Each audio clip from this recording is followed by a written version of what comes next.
اعوذ باللہ من الشیطان الرجیم بسم اللہ الرحمن الرحیم رب اشرح لی صدری ویسر لی امری واحلل عقدۃ من لسانی یفقہوا قولی۔ حیات الصحابہ رضی اللہ عنہم، حصہ اول، دعوت کے باب۔ حضور صلی اللہ علیہ وسلم کا حضرت معاویہ بن حیدہ رضی اللہ تعالی عنہ کو دعوت دینا۔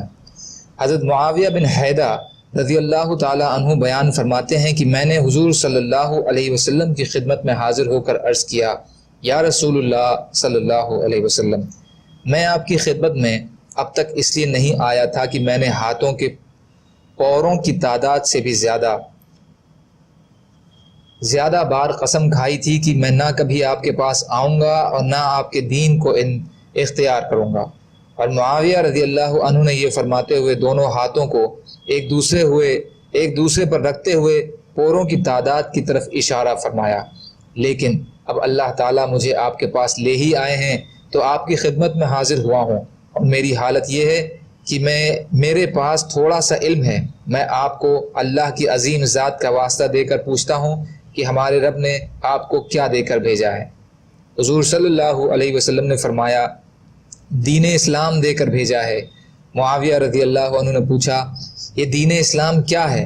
حضور صلی اللہ علیہ وسلم نے فرمایا، دین اسلام یہ ہے کہ تم یہ کہو، میں نے اپنے آپ کو اللہ کا فرما بردار بنا دیا اور اللہ کے علاوہ باقی سب سے میں الگ ہو گیا، اور نماز کو قائم کرو اور زکوٰۃ ادا کرو۔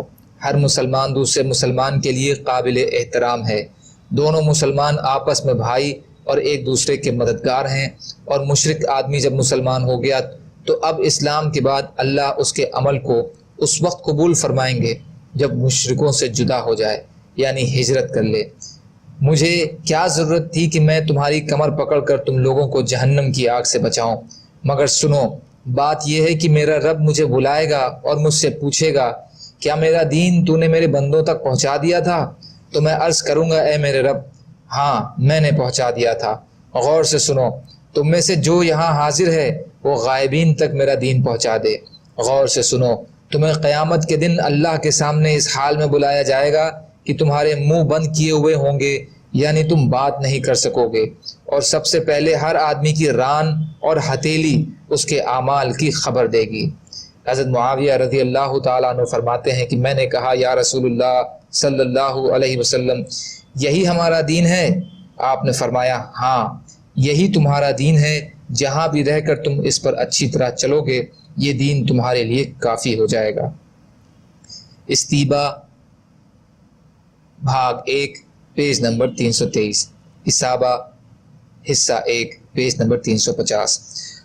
حضور صلی اللہ علیہ وسلم کا حضرت عدی بن حاتم رضی اللہ تعالی عنہ کو دعوت دینا۔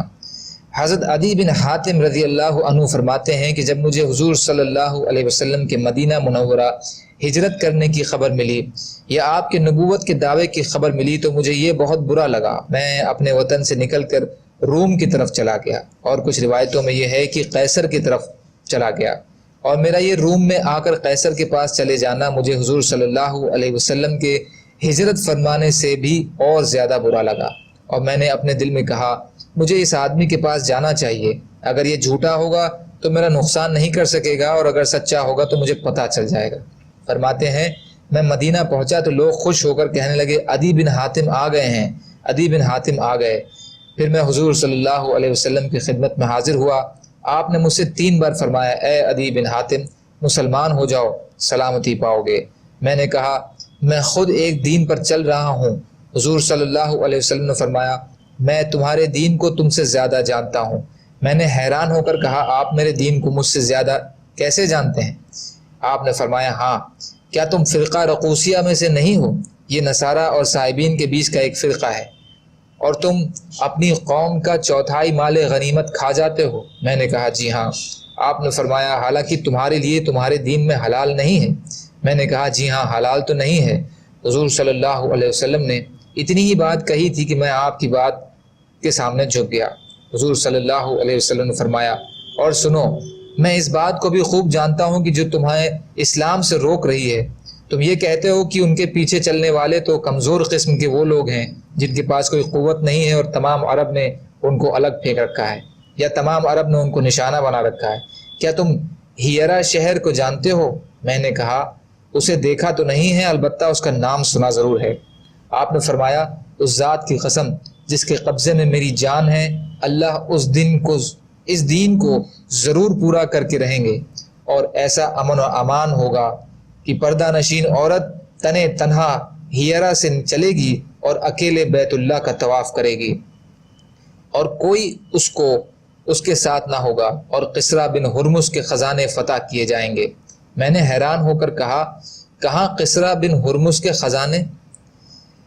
آپ نے فرمایا ہاں، قسرا بن ہرمز کے خزانے، اور مال خوب خرچ کیا جائے گا، یہاں تک کہ اسے کوئی لینے والا بھی نہ ہوگا۔